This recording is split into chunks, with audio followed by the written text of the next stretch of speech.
नमस्ते। हामी कतै बाहिर जाँदा मतलब क्याफे, एयरपोर्ट वा होटल पुग्ने बित्तिकै पहिलो नजर सायद फ्री वाइफाईतिरै जान्छ होला है? एकदमै।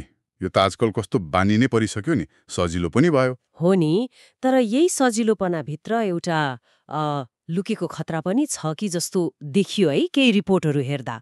हामीले थाहै नपाए ह्याकरहरूले हाम्रो जानकारी हेरिरहेका हुन सक्छन् रे। हो, यो कुरा साँचो हो। र यो खालि हल्ला मात्र होइन। हामीले हेरेको जानकारी अनुसार नि यस्तो सार्वजनिक नेटवर्कमा हुने आक्रमणहरू अँ, सोचेभन्दा धेरै नै हुने रहेछन्। खास गरी जहाँ मान्छेको भिडभाड हुन्छ नि, त्यहाँ झन् बढी। ए त्यसो भए आज हामी यही विषयमा अलिक गहिरिएर कुरा गरौँ न त। सार्वजनिक वाइफाई कत्तिको जोखिमपूर्ण छ अनि कसरी बच्ने? यस बारेमा स्रोतहरूले के भन्छन्? जोखिमको कुरा गर्दा यो साँच्चै गम्भीर छ। स्रोतहरूले त के भन्छन् भने ह्याकरहरूले यस्तो नेटवर्कबाट मतलब तपाईँको ब्याङ्क डिटेलहरू ब्याङ्क डिटेल नै? ब्याङ्क डिटेल, फेसबुक, इन्स्टाग्रामको लगइन पासवर्ड अनि पर्सनल इमेलहरू, यहाँसम्म कि फोन वा ल्यापटपमा भएको फाइलहरू पनि ओहो, यो त डरलाग्दो कुरा पो हो त। हो नि, त्यहाँसम्म पहुँच बनाउन सक्छन्। त्यसो भए उनीहरूले यो गर्छन् कसरी त? मैले एउटा तरिका पढेको थिएँ, म्यान इन द मिडल आक्रमण रे। यो के हो अलिकति सजिलो गरी भनिदिनुहोस् न। म्यान इन द मिडल होइन, यसलाई यसरी बुझौँ न। मानिलिनुहोस् तपाईँले कसैलाई गोप्य चिठी पठाउँदै हुनुहुन्छ, तर बीचमा अरू कसैले त्यो चिठी खोलेर पढ्यो अनि फेरि टाँसेर पठायो भने जस्तै हो। ए डिजिटल संसारमा चाहिँ ह्याकर तपाईँको डिभाइस र तपाईँले खोल्न लागेको वेबसाइट, मानौ ब्याङ्कै वेबसाइट, त्यसको ठिक बीचमा बस्तिन्छ। बीचमा? अनि तपाईँले पठाएको हरेक कुरा, लगइन नाम, पासवर्ड, त्यो ओटिपी कोड आउँछ नि, हो त्यो सबै पहिले ह्याकर कहाँ जान्छ अनि मात्रै वेबसाइटमा पुग्छ।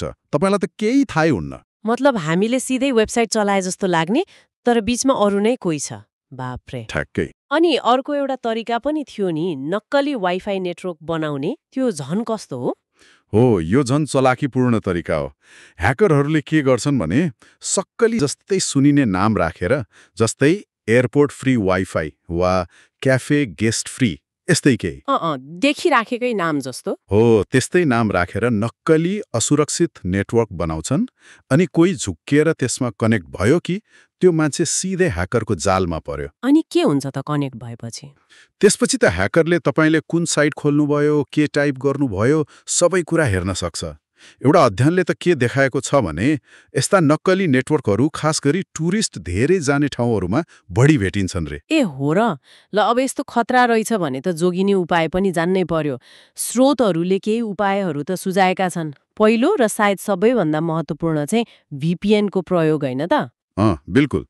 VPN मतलब भर्चुअल प्राइभेट नेटवर्क। यसले के गर्छ भने तपाईँको इन्टरनेट ट्राफिकलाई एउटा सुरक्षित सुरुङ जस्तोबाट पठाउँछ, इन्क्रिप्ट गरेर। इन्क्रिप्ट? मतलब बीचमा कसैले तपाईँको डाटा हेरिहाल्यो भने पनि त्यो बुझ्न नसक्ने कोड जस्तो बनाइदिन्छ, पढ्नै मिल्दैन। ए त्यो त राम्रो रहेछ। हो, सार्वजनिक वाइफाईमा सुरक्षाको लागि यो एकदमै राम्रो उपाय हो। कहिलेकाहीँ अलिअलि इन्टरनेट स्लो हुन सक्छ, राम्रो VPN छैन भने, तर सुरक्षाको लागि त यति त गर्नै पर्यो नि। हो नि।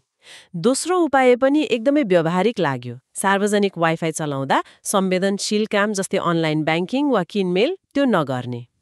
त्यो एकदमै महत्त्वपूर्ण। बरु आफ्नै मोबाइल डाटा प्रयोग गर्ने वा घर पुगेर सुरक्षित नेटवर्कबाटै गर्दा राम्रो। अनि तेस्रो, वेबसाइट खोल्दा माथि त्यो ठेगाना बारमा HTTPS छ कि छैन हेर्ने।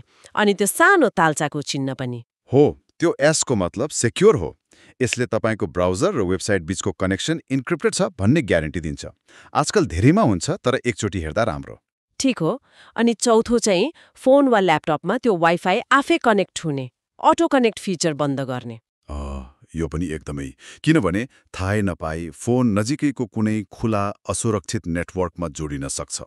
हो त नि। अनि पाँचौं खाताहरूको लागि 2 फ्याक्टर अथेन्टिकेसन 2FA चलाउने, यो त आजकल धेरैले भन्छन्। हो, यो एकदमै जरुरी छ। पासवर्ड मात्रै होइन कि अर्को एउटा प्रमाण पनि चाहिने, जस्तै फोनमा आउने कोड। कसैले पासवर्ड चोरी हाले पनि यो अर्को तहको सुरक्षाले खाता जोगिन्छ। अनि अन्तिममा छैठौं उपाय, नेटवर्कमा फाइल सेयरिङ बन्द गर्ने। सार्वजनिक नेटवर्कमा हुँदा अरूसँग फाइल सेयर गर्ने काम प्राय पर्दैन होला, अनि यो असुरक्षित पनि हुन सक्छ। आफ्नो डिभाइसको सेटिङ्समा गएर यो अफ गर्दा हुन्छ। ल, यी 6वटा कुरामा ध्यान दियो भने त धेरै हदसम्म सुरक्षित भइने रहेछ। हो, यी उपायहरू अपनाउँदा सार्वजनिक वाइफाईको जोखिमलाई निकै कम गर्न सकिन्छ। त्यसो भए आजको हाम्रो यो गहिरो विश्लेषणको सार के निस्कियो त भन्दा निशुल्क वाइफाई सधैँ सुरक्षित इन्टरनेट होइन रहेछ। Free wifi not safe internet, यो कुरा चाहिँ गाँठो पार्नु पर्यो। बिल्कुल, थोरै सावधानी अपनायो भने आफ्नो व्यक्तिगत अनि वित्तीय जानकारीलाई ठूलो जोखिमबाट बचाउन सकिन्छ। यो प्राविधिक कुरा मात्रै होइन, हाम्रो डिजिटल सुरक्षाकै सवाल हो नि। हो नि त। अब जाँदा जाँदै एउटा प्रश्न सोच्नको लागि छोडेर जाउँ है त। अब अर्को पटक कुनै क्याफे वा एयरपोर्टमा फ्री वाइफाई देख्दा के एकछिन रोकिएर यसको जोखिमबारे सोचिन्छ होला, कि फेरि पनि त्यो निशुल्कको आकर्षणले सुरक्षाको कुरालाई बिर्साइदिन्छ? विचार गर्नुपर्ने कुरा छ।